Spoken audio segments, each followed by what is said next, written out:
Good evening, everyone. It's your girl, Marcy Thomas, and I am so excited to be back with you for another episode of the BGC Book Club. So please come on in the room. Come on in the room. Tell a friend, tell two friends, tell 10 friends. However many people that you know love good books and especially great romance stories. So I am coming to you from the outskirts of Atlanta, Georgia, originally from Cleveland, Ohio, with a whole bunch of other places that I have lived in between. So it's always exciting to join all of you from around the world. And if you don't mind and you want to drop where you're joining us from, that would be awesome. Please do that in the comments. So on this particular occasion, auspicious occasion, as we like to say, I'm excited to have a return guest with us, and that is the one and only Taj McCoy, who is here to talk about her latest and greatest, the Dating Prohibition. So we're going to get into this book tonight. But in case you don't know who she is, she's an Oakland-born law grad who is committed to championing, that's hard to say that word too fast, stories that include Black and multiracial women of color, plus-size protagonists, Black love, Black joy, and strong senses of sisterhood and familial bonds. Taj began writing at a young age, enjoying her first publications in elementary school. And in case you didn't know, here at the end of this month, November, her first novel, Savvy Sheldon Feels Good as Hell, has actually been turned into a screen adaptation starring Amber Riley. So be on the lookout for that at the end of this month. If you're watching in real time, that's November of 2025. And we're going to talk about that during this conversation. Her other books include Zora Books' Her Happy Ever After, which we have talked about in her previous visit. And she was the editor for Even If the Sky is Falling. Now, when Taj isn't writing, she enjoys spending her time boosting other marginalized writers as a literary agent. She enjoys practicing yoga, sharing recipes, or cooking private supper club meals for close friends, which I want to hear more about that good food too. So without any further delay, let's welcome Taj McCoy back to the BGC Book Club. Welcome, Taj. Hi, thank you so much for having me back. I'm so excited to be here. Yes, I'm so excited to have you. And as I was talking about those supper clubs, that makes sense because we see a little something like that in this particular book here. So. You sure do, yes. So even though I know it's not your story, I love that you put elements of your own story in there. So I love that. Yeah, thank you so much. Yeah, I used to host supper clubs. The first time I lived in DC was from 2015 to 2018. And I have a big group of friends there, and every month I would pick a menu. Everybody would know what the theme was, and they would bring cash and booze, and I would take care of everything else. Oh, wow. I love that. Cash and booze. Yeah. I got a party. Right, exactly. That's all you got to do. You don't have to go shopping. You don't have to put nothing together. Just come. All right, I love that. I love Yeah. that. Well, I do want to congratulate you on the Dating Prohibition because it's been out just at a couple of months now, right? 2 months. Yep. Right, Exactly. right. So Thank you. It's your latest story. It's a very interesting story. We're going to get into it, of course. Yeah. If you haven't watched before, tell you up front, we're not going to do any kind of spoilers. So don't expect spoilers, but we do want to kind of give you an appetizer since we're going to be talking about food.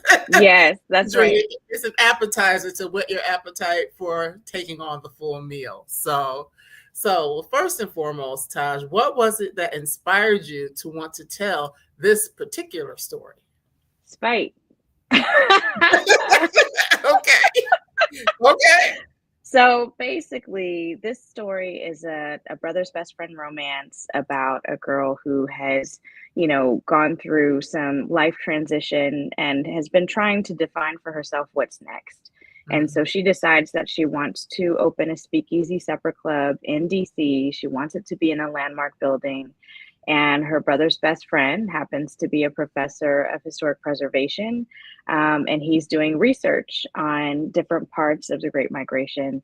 And so he wants to actually hit up some different landmark buildings himself. And so they decide to team up and look at some of these locations together. And then shenanigans ensue. But during the course of all of this, there's just really strong chemistry. There's an almost kiss. And he ends up telling her, you know what, pump the brakes, you're off limits. And she's like, says who? Right. Because we grown. Right. And he's like, it's just we're in the same circles, like we can't cross that line. And so that actually happened to me in real life. I had Mm. someone in one Okay. of my close circles tell me I was off limits. And I was like, "Are you sure?" And he said, "Yes." And I said, "Cool. So I'm gonna write about it. Okay. And I'm gonna, make it a little filthy. I'm gonna have a little fun with it, and I'm gonna dedicate it to you because I want you to see what you could have had." Ooh. Yeah, okay. Well, yeah, I didn't mention spice. When you said a little filthy, yeah, there is a lot of spice. Spice isn't just in the food that they talk about. The spice is in the story. We Oh, had to I have a love little that fun with it. Taj. I love that Yeah. Taj because I can imagine him being like, it could have been like this. Ooh. Yeah. Because as I was reading, I was like, okay. Yeah.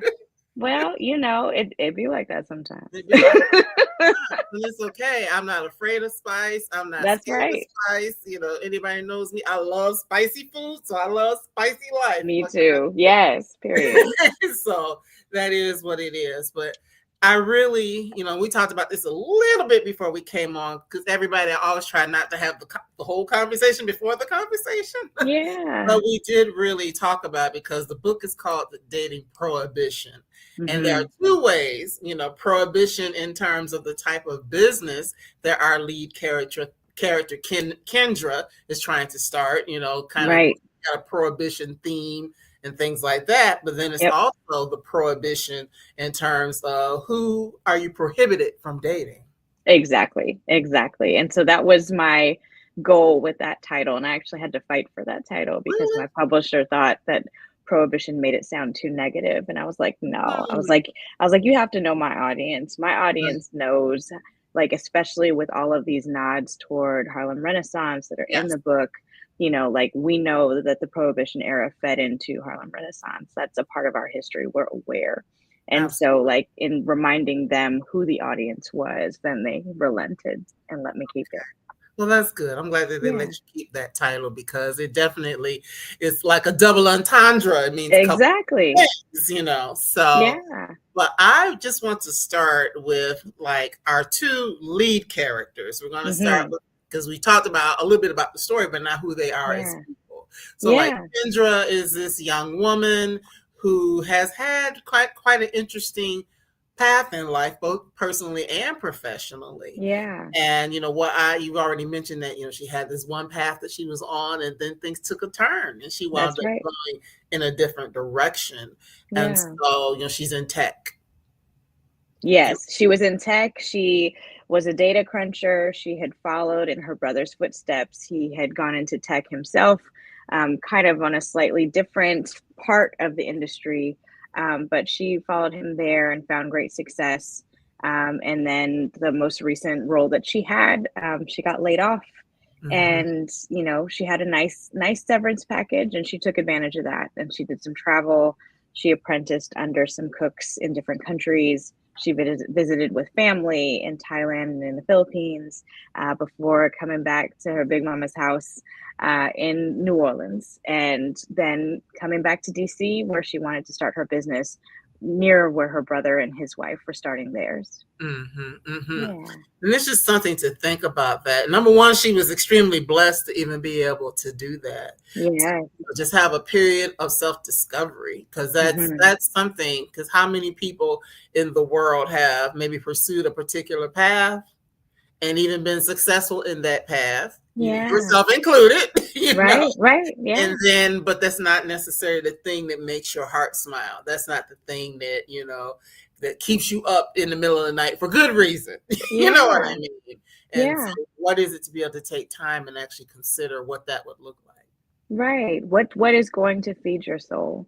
And I Mm-hmm. think that that is something that a lot of us wrestle with, and especially those, of our generation and older, we were taught and conditioned like you work, you put your head down, you do the things, and you're basically working towards someday.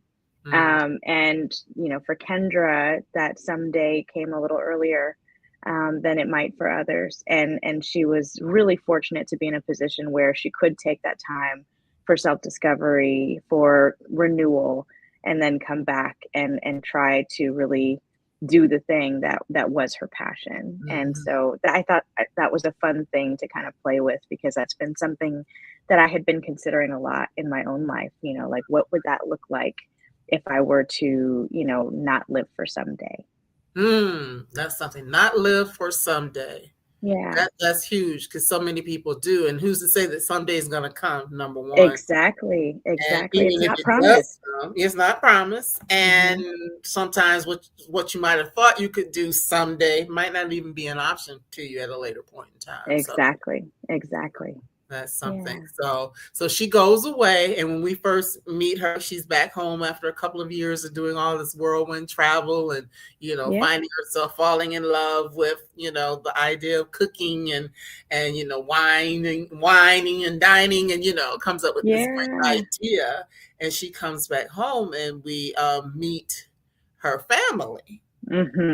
And it's interesting because you already mentioned she had this older brother that has kind of followed in his footsteps. Yes. But she's continuing to follow in his footsteps in a sort of way. She truly is. So her brother is Logan, and she and her brother are very close, though her brother is very much the golden child in their family. The parents, the aunts and uncles, they all look at him like he is the one. And she's just kind of the one that follows behind him. She's his shadow. And, so he and his wife are starting a bistro called Palette. And it's actually fashioned after one of my best friend's wine bars just outside of DC, called Era Wine Bar. And it is just this place that just is a beautiful place of food, of wine, but also just of community. And it just gives this vibe when you go in there. But this is something that they were starting, and Kendra knew that they were starting it. She was coming back home to help support it before she was going to start her own venture, which she had defined but hadn't completely shared with her family yet exactly what it was. And so she wants to start basically a prohibition style lounge with a speakeasy supper club in the back. That is only password accessed, and you get the password when you make your reservation. And she wants to be the one cooking the food, and it's a fusion of Southern cuisine that's mixed with Thai food and Filipino food, because those are her three cultures, as they are mine. And so it was just a way for her to just fold all of her love, because food is her love language, into the thing that she was most passionate about. Yes, and I love that. And as I don't think I have it here. I put it away somewhere. A couple of weeks ago, I talked to Taj McCoy. Oh, actually, it's right here. Who wrote Wine Pairing for the People, that comes out tomorrow, actually. And I was thinking of her book when I was reading yours. Oh, wow! Her book. She traveled. She's an actual sommelier. She traveled the world as a Black woman, and came up with ways to pair wines and other alcoholic beverages with cultural foods. So I love that. It's over here. I'll share it with you after the fact, just so you can see it. But I love that. I was like, oh wow, she wrote the story, the fictionalized story of something that someone that I know actually did something similar to that in terms of traveling and seeing what goes with what, and the food and all of that. So I thought that was pretty exciting. That is. It's so funny because the person who owns Era Wine Bar, Dr. Michelle Grant, she's also a certified sommelier, Black woman, and she's one of my literary clients. And so she just redid for Wiley, the publisher. She just redid the Wine for Dummies series for them. And so she got to fold in that travel and that food pairing part of it that I think was missing before. And really talk about global cuisine and how it plays into wine. So I love that. So it's art imitating life. That's right. And the fact that for you, it's a part of your story as well. But, just to think about wanting to do something that's different and wanting, kind of following the footsteps of people in your family, but not really, kind of putting your own spin on it. And one of the things that was really big, understanding how, and this is without giving things away, everybody. Sure. how support shows up for one person and Mm-hmm. how it maybe doesn't show up the same way for another person. You know, and I think you see this in most family dynamics, right? You know, you have those moments where you're like, surely these parents don't have a favorite child. You know, and maybe sometimes they do, or maybe sometimes they just love each of their children in different ways, and it Mhm. just presents differently. Here, you definitely see this really interesting dichotomy between Kendra and her brother Logan, and how her parents interact with them. Mhm. And there may be some tension and challenges between Kendra and her mom, and the way that they kind of interact with each other. And to me, it felt very relatable, but also, you know, like I come from a big family. My dad comes from a big family, and you see, like, when there are so many siblings and different dynamics, you know, like the way that people have their relationship with their parents is going to be different for each of them. How they perceive the Mhm. parents favoring others is going to be different, and perspective is always something that, you know, you don't necessarily get the full 360 all the time. Right. And so there are some challenges there, but it's not even just her parents. You know, when you have aunts and uncles who are also close knit in the family, I love bringing in, you know, kind of intergenerational dynamics, and Yes.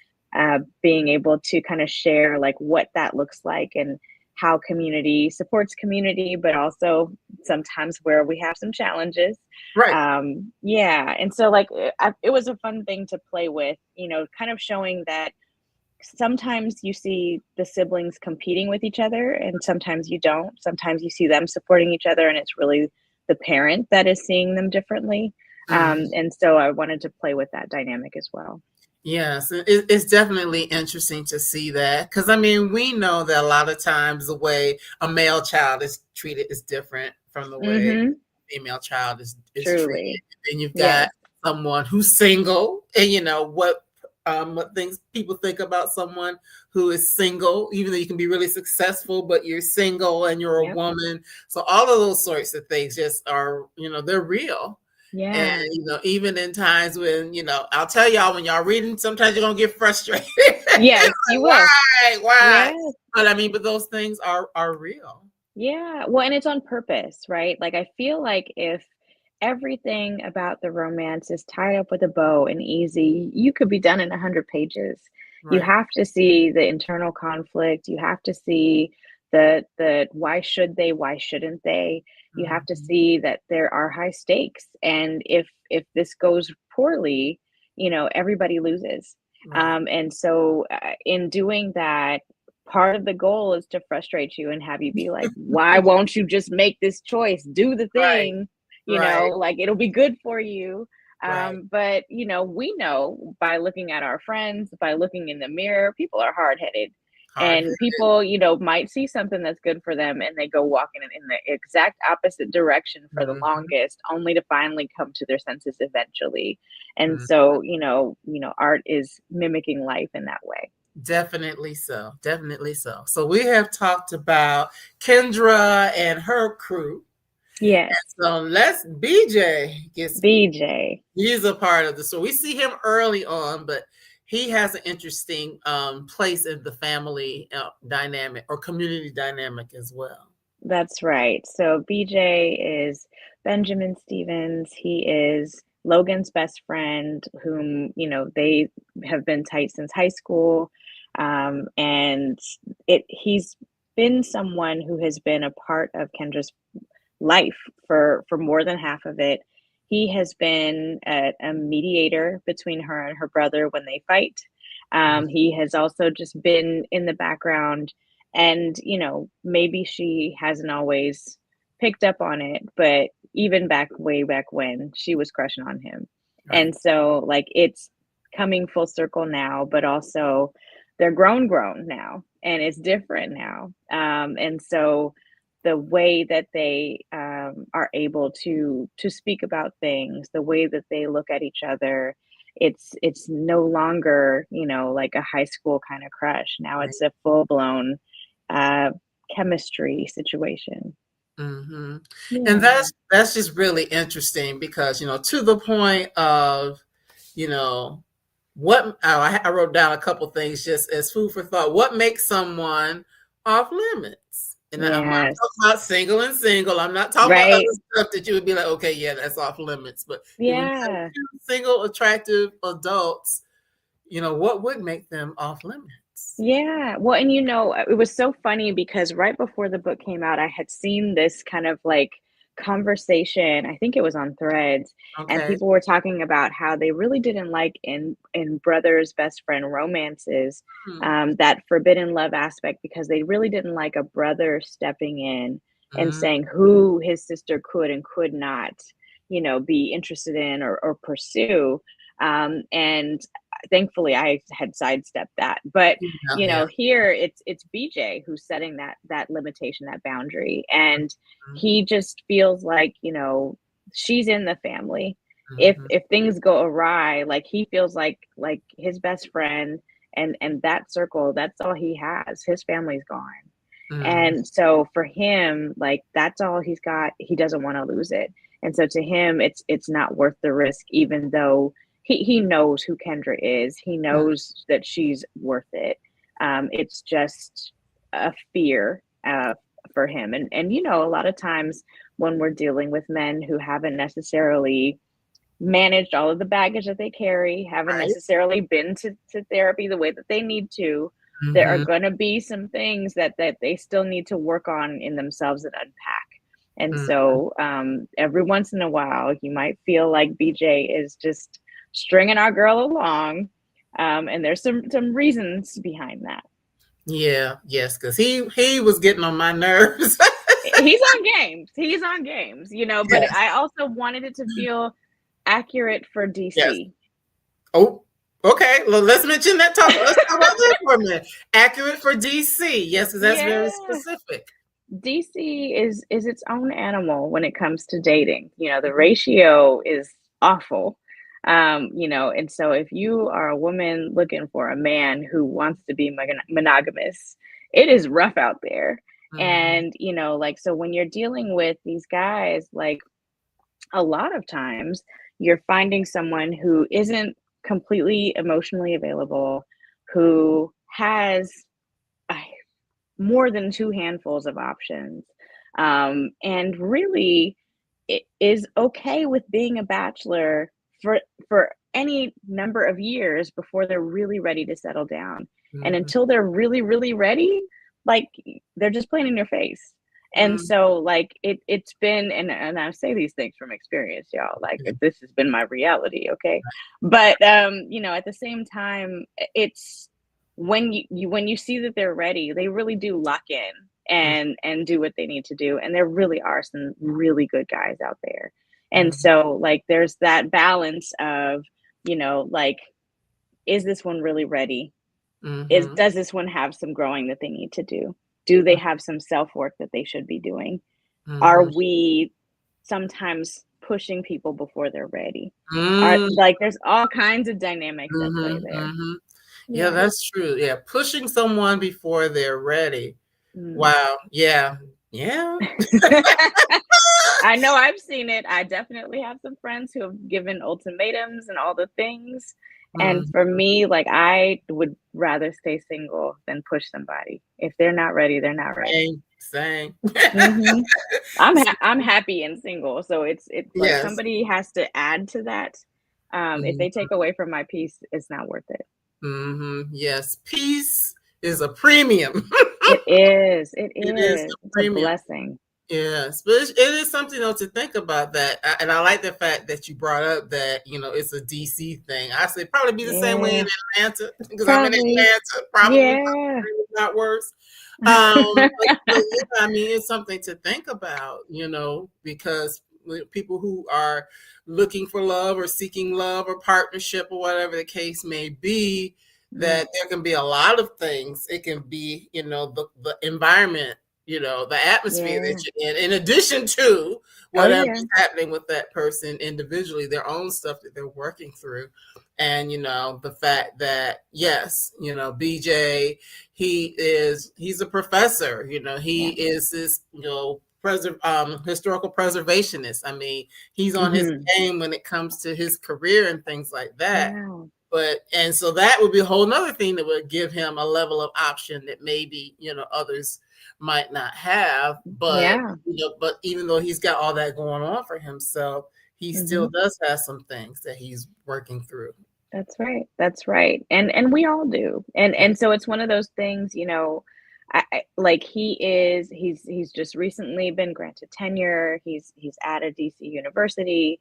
He is really strong in his field. That particular field is something that is so important to Yes. our culture, Yes. that it is, I can imagine a Black man in DC who is a tenured professor of historic preservation. Child, people will be like chasing this man, I'm Right. sure. Right. And so, like, he's not without options. Right. But he's focused and he's on sabbatical. He's doing research for his next book. And you can tell, like, even if it never were to go anywhere else, he's clearly got a soft spot for Kendra. Mm. He's known her forever. And so, like, and he can see as the different shenanigans ensue with the family and things like that, he's present, he's supporting, Mm. and he tries to help when he can. Yeah. Yeah.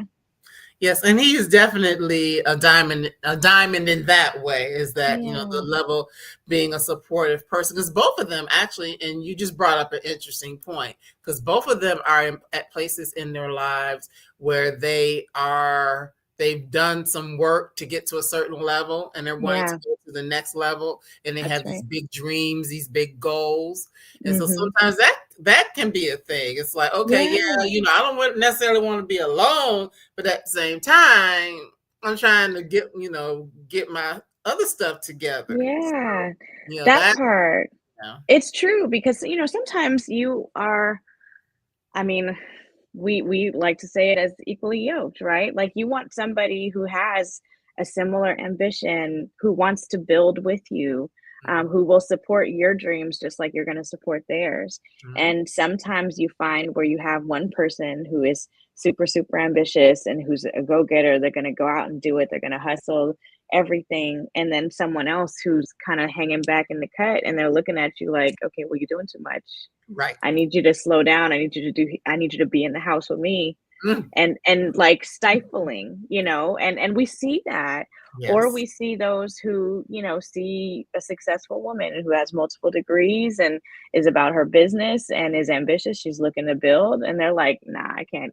She's doing too much already, Mm. and so it's just, not everybody can handle those folks that really are going out there to do things. They have goals for themselves and they want to go out and get it. But you find your match when you find that person that is willing to work and build and not just hype you up, but support you as you do what you need to do. And it's reciprocal. That is so important. So Yeah. important. But just thinking about, the fact that he's the one that's saying, her brother Yep. didn't do it. I mean, that's Her not saying, brother was like, I don't want to know anything. He's yeah, like, if don't tell y'all me. cross that line, please don't tell me. Yeah, please don't tell me. But yeah, but it's just interesting. But again, y'all have to read the book, because I'm choosing my words carefully because I don't want to You say are. too much. But but just to think about, for him, he's like, I don't know. But I mean, Yeah. that's even a tough thing as well, because I am a firm believer, just for me personally, and I Yeah. know there are others that feel this way. I think somebody who is your friend first is like ideal.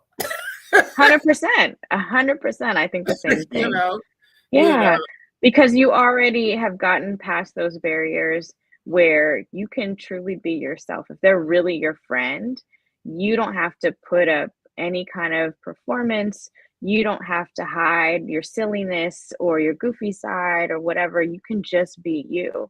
And Mhm, that's so refreshing because so many of those walls are already broken down. mhm, mhm. Yeah. Yeah, that's something. So we have these two people there together. He's helping her with the business. So you mentioned Yeah. DC already. So DC, plays a role, I would say, in the book It as does. well, just because we are Yeah. talking about, the restaurants and the different neighborhoods and, the Yeah. cost of living and a little bit of gentrification, all of those things. So All we of get it. to learn about, what's happening in DC and what would make or break someone's dream in that space. Yeah. Yeah. I mean, this book probably, this book and maybe Zora would be the other one where I would say I had to do the most research. Okay. And so in kind of talking to, my friends that opened the version of Palette, Mm. but also, I have a friend who happens to be a professor of historic preservation, Oh, wow. in talking to her and in talking to some friends who do the financial side on the commercial side, so that you're talking about these big loans in terms of trying to start a business and have a new establishment, and what all goes into that, and how much capital do you need, and trying to wrap my brain around it, of course, because I don't want to get so meta in the story that we get bogged down in those details, but I need to know enough for the bigger picture to sound right. Mm. And so like it was a lot of fun to delve into that world, but also just to kind of look at DC as this historic place, and all of these buildings, and what it means to be a landmark building, and what it would mean to have a, an establishment that gives that kind of nod and acknowledgement to our history also be in a building that is known for its history. Mhm. I think that would be so special. And so, I'm not looking to open a restaurant, but Right. that would definitely be something like if I was, that I would be trying to bring to life. Hmm. Yeah, just to think about that, because especially in times like these, where just Yes. history in general is under attack, but to think Mm-hmm. about, what does it mean to Yeah. preserve those places and spaces? As Yes. many of us would have gone through different neighborhoods, might be a neighborhood that we live in or a Mm-hmm. community in our city that, and maybe at one time was like really thriving in our community, the Black community, and now it's not that, or Yeah. hear about things getting sold out from under people, or Yep. again gentrification coming in, and then they want to change Mm-hmm. the history of what this place was. Absolutely. I mean, I'm from Oakland, California. It couldn't be more gentrified now. Mm-hmm, When mm-hmm, I grew up there, we had East Oakland, that's where I was from. Now it's got all these special names for the neighborhoods and all this mm-hmm, stuff. And it's so gentrified because tech really came into Silicon Valley and just spread out and pushed a lot of people out. And so, like it's so interesting. Like my connection to DC feels so strong because parts of DC remind me of what used to be in Oakland, and what that community used to feel like. mm-hmm, And that was really what attracted me there in the first place. And I love to bring the location in as almost like its own side character, and help you see like what does it look like. I want you to feel like you're in DC when you're reading.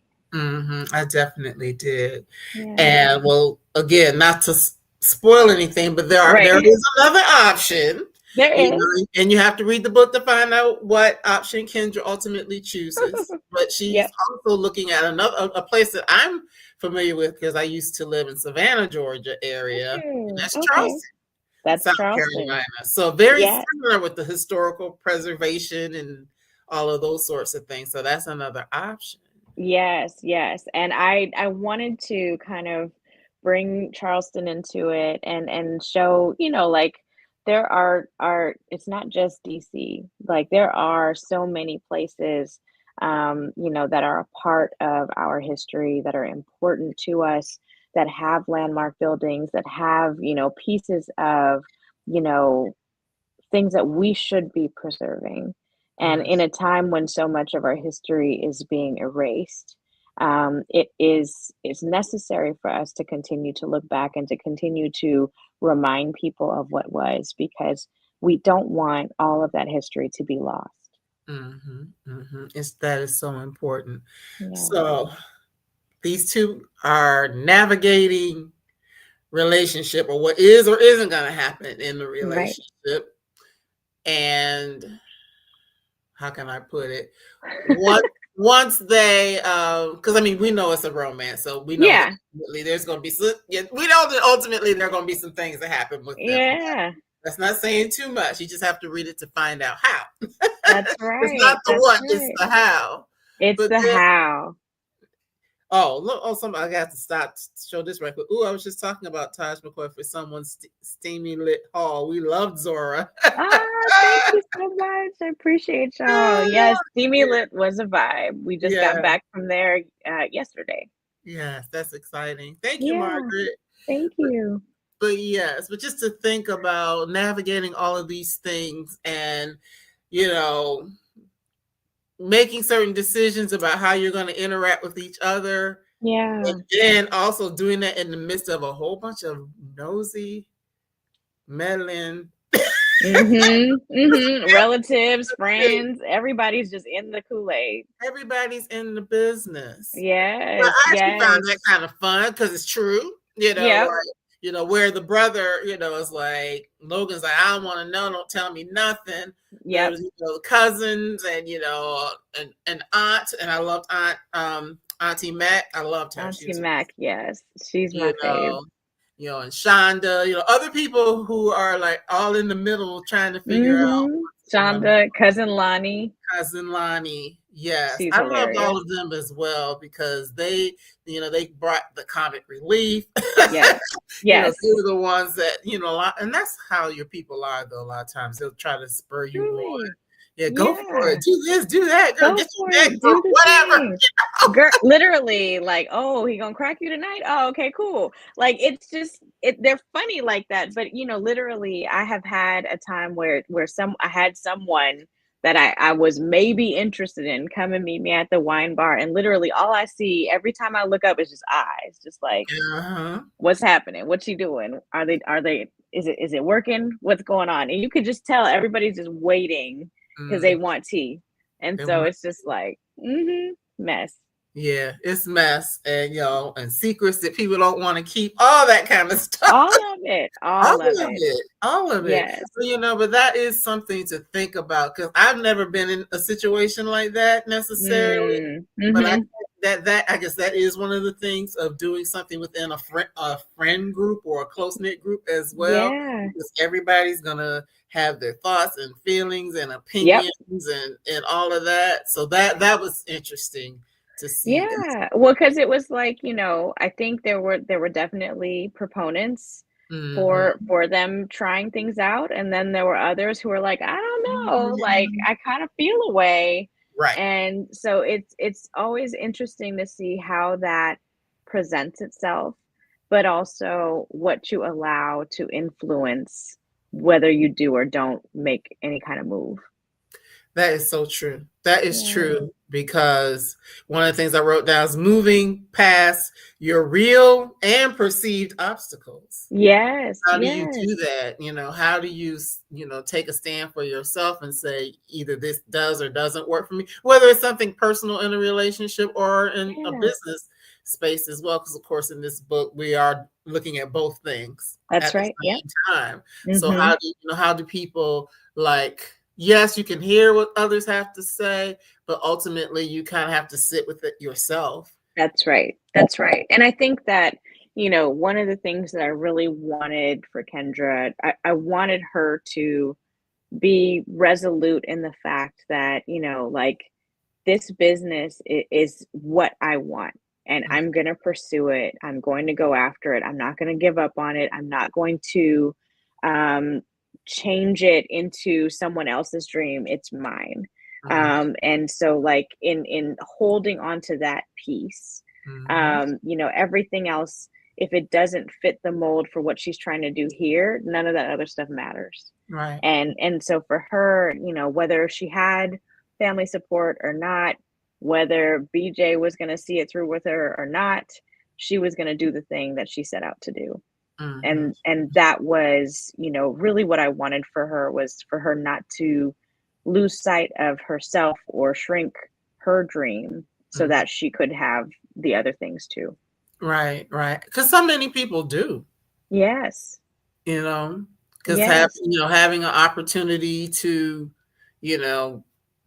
that's different from the thing you initially were setting out for. Yeah. Oh, now I'm sidetracked. Now I'm over here. But I keep it over there. And sometimes what's happening over here, it may or may not pan out. Right. Well, because imagine someone says to you, oh, okay, well, I hear you. You want to have a speakeasy supper club, whoop, whoop, whatever, cool. But how about if you can have a business, you can take over this business over here, and, eventually it can be what you want it to be. But for right now, it has to be this other thing that you're supporting, and they still get to skim money off the top. Like, that doesn't even make sense. Why would I do that? But there are people that compromise, what it is they want, not only in business, but in relationships and family, everywhere. And so it's in what ways will you stand 10 toes down for what it is that you want for yourself? Whether that is in relationships, whether that is professionally, you've got to think about what those things are and reflect without all the noise influencing you. Right, that's true. Margaret is saying it can be hard to discern what is being adaptable and what is letting go of what you need to keep your eye on. Yeah, absolutely. It's so true. Yep. That's true. It's like you got to figure it out for yourself. That's right. And even, in the context of looking for love, same thing. What is this going to be the thing that's going to propel me to where I want to go? Am I doing something that is causing me to settle for less than what I know that I deserve? All those sorts of things. Does this love make me have to change something about myself?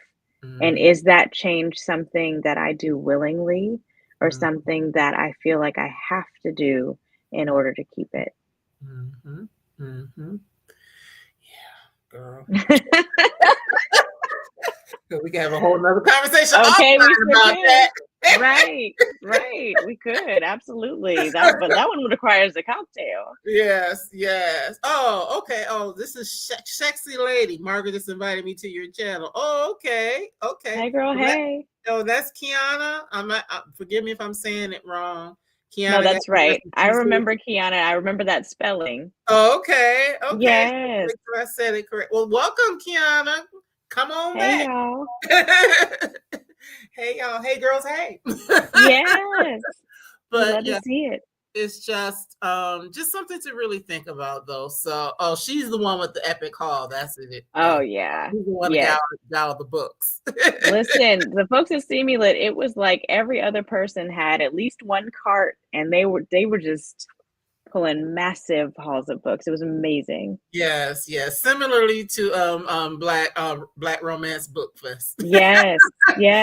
That's how that was. I was like, carts? They got whole carts of books? What's going on? Whole carts. And some of them had multiples. One was like, okay, well, this is my morning haul.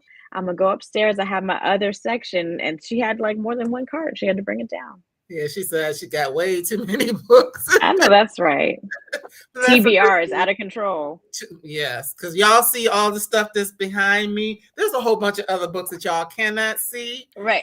And, and for every person that I do get a chance to talk to, I probably got, 3 other books that I don't get a chance to talk to that person. Yes. So it just is what it is. But, I really enjoy reading this book because even with the times where I was like irritated with mainly with BJ, because we don't what can I say, sometimes people do things that are triggering even in the book. Yes, truly. Absolutely. Like, I've been through that before. I've been through that before where somebody's like, like, come here, go away, come here, go away. Yeah. Nobody likes to deal with that, but I did love just being able to see how they navigated what is something that can be very challenging when you are trying to date within something that's prohibited, no matter what somebody else said it or you're saying it for yourself, and just to see what that looks like and how it panned out for them, for the family, for everybody that was For involved. everybody. Yeah, and to see how, you know, all of these people, you know, at the end of the day, does everybody come back and they're like perfect? No. Like, of course that wouldn't make sense because that's not how family works. No, You know, like we can find days where we are on one page and we are making an effort to be on one accord. We're not going to always be successful at that. And but family and friendships and all of those things, you know, lifes. And so mhm. they're going to be messy at times, but there are always going to be moments that bring us together. Margaret has another question. Ah, What do you think is a lesson you had to learn relationship wise before you could write the great insightful romances you have written? oh, well, I've learned many lessons, friend. I would say I think the biggest is to, you know, reflect and take time by yourself. I think so many times we see folks who just jump from relationship to situationship to whatever. And, you know, like if you don't have those moments by yourself where you can reset and figure out, are you okay with yourself? Are you Mhm, in a place where you are loving and supporting yourself? mhm, Um, are you seeing your value for what it is outside of how someone else sees you? You know, and are you making sure that you are taking care of and loving on yourself, so that you are setting an example for what you want from others? mhm, If you're not doing those things, then you might be setting yourself up to fail. And mhm. so you want to, you know, reflect, give yourself those moments, and be in relationships that still allow you to have that time to yourself when you need it. You don't need to be all up under somebody 24/7. You Mhm. know, like you still have to be able to check in with yourself. Used to have a friend like that. She could never be alone. We all See? know somebody like Oh, that. yeah, We all absolutely. know somebody like that. Sometimes we Absolutely. might have been like that, not May me. have, I don't have right? a problem. Always, Yeah. I am an only child, so and I'm single. I don't have children, so I am very accustomed to just it's Marcy's world. So I don't have a problem with Yes. those times, but Can't but even I keep a do. plant alive. Yeah, So I listen, it's me, myself, and I over here. right, And but it's and I love that. I right. love having that autonomy. I love, you know, being able to make those decisions for myself. I'm certainly open to partnership. I'm open to it, but it has to be the right fit and it has to be something that adds value, and doesn't take away from what I have grown to find peace in. Right, right. We said Yeah. that earlier on. Peace is Protect your peace. everything. You got to protect Yes. your peace. So yes, Yes. because that's the thing. And I mean, I know y'all brought it up, so it's on you all, right? Yep. It's on the people in the comments, right? But the reality of it is that there is value in taking time for self-reflection, Yes. and because for every bad relationship that you may have had was one constant that you were in the middle of it. So, Mhm. Yep. where is it that you take time to figure some things out so you can make different choices Yes. or better Yes. choices or choices that are more in alignment with the person that you are, and as you evolve, same thing. And Yeah. the other part of it is, I mean, I know that you write romance, but Yeah. what I love in this book, there it's primarily family more so than friends, but there is community. And Yes. I think that there is so much power in community that there is a lot of focus for people on romantic relationships, but there's Mm. so much power in, sister friends and family members, Yes. cousins and all these other things that love doesn't only have to look one way. And That's maybe right. while you don't have, that boo thing, there are That's so right. many other ways that you can have love, and experience Yes. love. Yes. Love is there's so many facets to it. And you can be rich in love without having a romantic partner. You know, like platonic love is something that's so important as is familial love. And so having that community, having the support, knowing that whether, you know, someone is greeting you when you come home at night, or, you know, you see them, you know, when you go for Sunday dinner. Either way, knowing that you are loved, knowing that you have that support system, knowing that you can pick up the phone and call someone, Kendra definitely is aware that she has that. Out of anything, she definitely has that. And one thing I will say in BJ's defense, to Yeah. the point of having that platonic love and maybe being afraid of not having it. So Yeah. to some of what he's going through, I can't understand that, because the reality of it is sometimes changing from one type of relationship to another type of relationship, it's a whole, it can be a whole nother situation. Right. Well, So, and also like if he's lost everyone from his family, right? And he's afraid to lose these folks. There could very well be some fear of abandonment kind of things going on for him. And, like if they're all he has left, hanging on to that grasp and keeping things, kind of at the status quo makes perfect sense, mhm, in one respect. mhm. Like the fear needs to be addressed, Right. but it's understandable why he wouldn't want to give that up.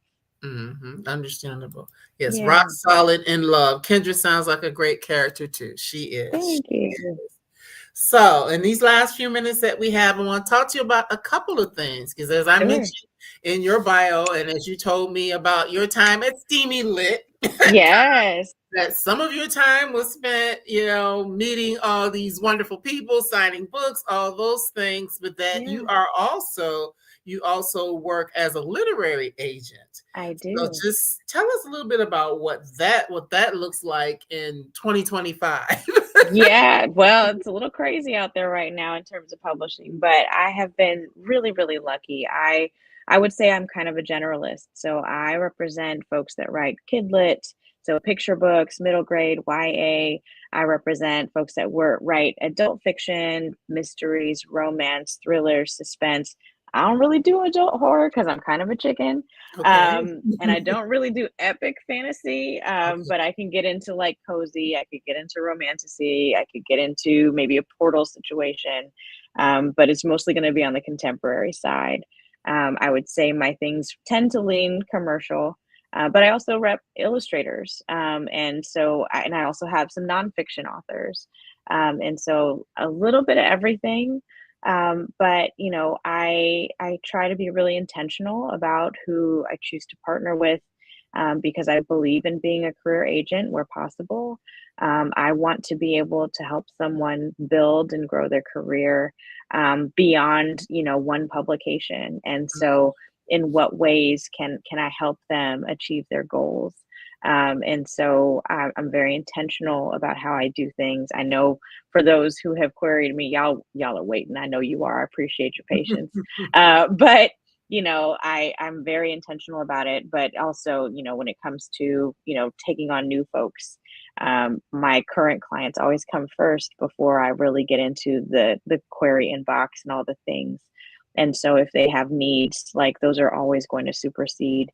And I'll get to the queries when I can, but if I have a client who has an offer, who has a contract, who has a manuscript they need me to look at, who has a meeting with the marketing team, I'm going to be there for all of those things, supporting them, answering questions, doing research, finding out what we need to do. I love that. So how long have you been doing that work? About 3.5 years now. Okay, so right around the Not same long. time you've been writing or publishing your own books. Yeah, I started apprenticing to be an agent right around when I got my book deal, which would have been in 2020. Okay. And then I started agenting about a year later. And Wow. so it's been a short-lived thing, but given my background in law school admissions, Mhm. I have been the dean of admissions at a law school. I've run career services, I've run scholarship programs.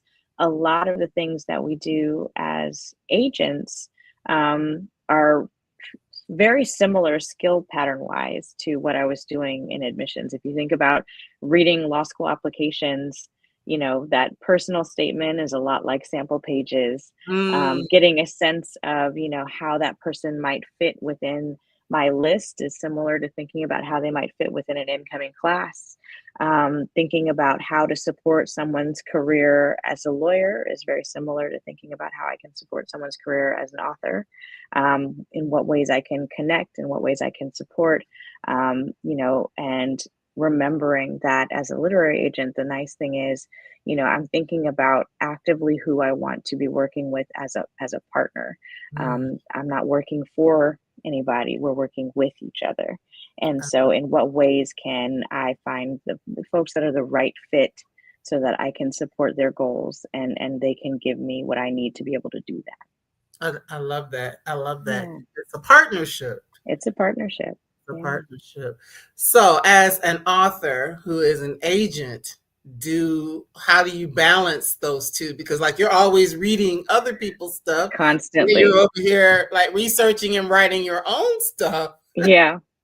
I'll be the first to admit, I think there was an interview, I think J HUD was doing an interview with someone, and she's like, well, how do you balance? And they were like, I don't. Yeah. I will say, my clients always come first. And, if that means that I need to get an extension on my stuff so that I can make sure that they're taken care of, I do that. They don't always necessarily know that I do that, but I do. When it comes to my writing, I basically will try to squirrel away time when I can. But my agenting is very much, kind of at the forefront. I do also still do some higher education consulting. And so I have clients on that side too. Client work is always going to be the number one. And then, the writing, it is my self-care. So I do have to fold time into for that as well. But I have been, especially like in the past 2 years, been trying to be a lot more intentional about kind of time blocking. And, I am more recently realizing that I am an ADHD girly. And so, kind of adjusting how I handle my schedules, how I, kind of allot my time, and really like ensuring that I'm carving out some time for myself has been important. And so we're actually coming up to some changes that are coming in the new year. I'm going to be relocating outside the country. Ooh, good for you. Yeah, just to partially have, just a different quality of life, but also to be more present and to really be able to kind of refocus, readjust. It's a time to reset. I love that. Girl. See, Yeah, I know. Like girlfriend. I know. Yeah, I think that there's something in the atmosphere right now as far as that's concerned, because I'm in that same space, no, not relocating or anything like that at this point, which is really, number one, like leaning into self-care and utilizing like writing as a form of that self-care. So I was telling my mom, I have this digital journal, it's private, people can't go and read it. And every now and again it pops stuff up that I wrote in the past. And a couple of days ago, something popped up that it was like I had written like the first 2 or 3 pages of a book and forgotten that I had written it. And when it popped up and I was reading, it was like, oh, this is actually kind of good.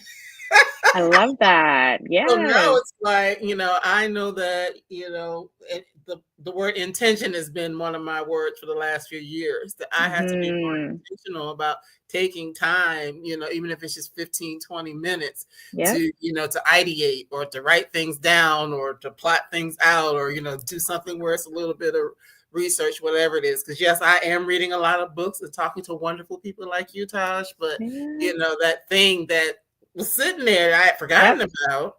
Yep.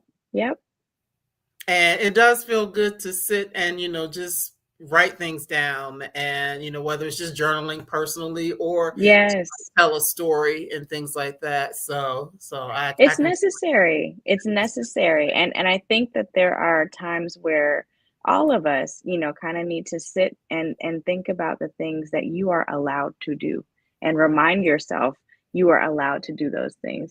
You might have a 9 to 5, or you might be freelance and maybe you work 9, 10, 12 hours a day, whatever the case may be. but you are allowed to allot an hour, 2 hours, 3 hours, 4 hours for yourself Mhm. outside of the time that you're meant to rest and lay your head, where you are dedicating that time to things that you believe in, things that you are passionate about, things that bring you joy or peace or rest or that just bring down your level of anxiety. It's necessary. And too often we forget that and we're just like trying to make it, but you also have to make sure that you're taking care of yourself in the process. Otherwise, it's not worth it. It's not worth it. Yeah, Yeah, yeah. He said, yes. What else is life for? that's Absolutely. right. That's Absolutely. right. Well, Nobody people, can live your life but you. nobody can do it but you. But it's so That's funny. right. People all ask me, Well, Marcy, when's your book coming? I'm like, at the rate I'm going. But when I saw that, it was like, ooh, yeah, this is actually kind of good. And I forgot that I Yeah, had written it. It's like, oh, okay. Yeah, we need to keep this going because yeah, and that's it might it. take a while, and it's okay. But if I do Mhm. some, like you say, maybe not every day because it's not feasible, but set aside a few hours throughout the course of the week. Set aside Yeah, time to continue to add to it. All that's of right. that's just so important. But Absolutely. uh, Absolutely. When I wrote Savvy, I was in a position where I was working 7 days a week, more than 10-hour days, more like 14-hour days. And so literally I was writing on Saturdays for about 3 hours, and that was all I had all week. mm, I did not have the bandwidth, the energy to do anything more than that because I still had a commute, mm, and I had to try to sleep, and I was stressed. mm, And, so there was a lot going on, but that 3 hour window of time on Saturdays, that was mine for writing. And it worked. It was what I needed to be able to get the job done. And so even if it can't be every day, like not everybody can write every day, not everybody wants to write every day. You got to do what you have the bandwidth for. But, like whatever you can squirrel away for it, you don't have to have, and you don't have to set a deadline for yourself. Why put pressure on yourself like that? right, Instead, just be like, you know what? Am I moving forward? Am I making progress? Did I even think about it this week? mhm. Like sometimes writing is in your head and you're Yes. formulating, and you got to let yourself do that too. I love that. Speaking Yeah. of savvy, though, because believe it or Yeah, not, we are at time, and me and you could we talk are probably all indeed. night. We sure could. But yes, I mentioned it at the top of the hour when I did your introduction. But for those who Yes. may have missed it, Savvy Sheldon Feels Good as Hell is going to Yes. debut on the CW on Sunday, November 30th is at 8 p.m. Yes. And that film will be starring Amber Riley, the Amber Riley, yes, The Amber Riley. Yes, based on indeed. Taj's book, your Yes. debut book, at that book that you wrote on Saturdays. That book I Almost wrote at a on pop. Saturdays. Yep. So congratulations on that. Thank you. Thank you. It still feels surreal. And it's partially because I still haven't seen it. So like I went to set. I know that they were filming. I know that there's this thing that's coming, but because I haven't seen it, it doesn't feel like it's here yet. And so I'm like, okay, well, people will be like, oh yeah, so how's everything going? And I'm like, what are you talking about? And they're like, the movie. And I'm like, oh right, yeah, I don't know. Yes, I don't know anything. yes, yes. But yeah, I'm excited. And for everybody who tunes in, CW Network has an app. If you don't have cable, the app is free. If you have Hulu Plus or you have YouTube Premium, you would be able to access it as well. But if you guys are doing, watch parties and, listen, I'm the very first to say, like, Black women show up for Black women. I want y'all to support Amber. Yes. And so if y'all do watch parties, to get those ratings up for her, then do tag me if y'all do like a video or anything like that. I would love to be able to compile things, just to show how many people are showing up to really support. That would be amazing. Yes, yes, and that's why I wanted to make sure I mentioned that so people Thank know. you. Yeah. And that is, and the fact that you told us that story of how you Mm. wrote that just Yeah. is so inspiring and encouraging to people out here who might have a story that they want to tell. And again, we're juggling all these different things. We're not Yeah. balancing. We're juggling. Not balancing. We're You know, juggling. sometimes we are doing the very best that we We're can, doing the you best that know. we can. Yeah. But that the work of your heart, Yes. is going to find its audience. That's right. That's And right. you never know what will happen with that. You never know. And I certainly didn't see it coming, you know, like when the option, you know, happened initially, you know, you're like they try to prepare you. They're like, okay, you know, so lots of places, you know, will pick up option rights. Doesn't mean that anything's ever going to actually happen. A lot of times this happens and no movie comes, you know, like so we had that conversation to try to prepare me and we got really really close to the end of the option and then it was like days before it Mm, expired that we found out an offer was coming to actually purchase for film. And so that was unbelievable, really. And then once that happened and the financing went through and everything, and then we found out about Amber, I was like, what are you even talking about right now? Amber yes. Riley's in the movie? And I Yeah. got to meet her. It was crazy. Yes. She's the nicest person, and she was cracking me up because you know Savvy has a lot of food in that book too, and Mm, so she was there was a lot of food on set because of that. mm. And Amber was like, I just want to eat all the things. It all looks so good, and I was like, yeah, I feel this way all the time. Yeah. But it was cool, and I think that you know of course an adaptation like you and I were talking about an adaptation is never going to be exactly like a book. You know, the director had a vision for it. She's a lovely Guyanese woman named Sam McAdam, and she, you know, it's going in a slightly different direction. It's still Savvy, Mm, but there are dynamics about it that will be different from the book, and that's okay. But it is going to be something that still drives people to the book, yes. and hopefully drives people to the other books. Yes. And we'll see what happens. But at the end of the day, another Black love story is going to be on TV, and we want to, you know, make sure that we show her love and support because Amber is doing all the things out She there. She's is. She's amazing. such a dynamo. She is such a Yeah, she dynamo. is. She Yeah. is. She's so talented. Yes. Yes. Yeah. And she's representing for the thick girls, which we love to She see. surely is. The Yes, thick we love brown to skin see it. girls at that. So yes, Yeah, we love to see it. We we love to love see it. it. And that was one of the things that attracted her to the script. So, you know, Hmm. that made me really happy.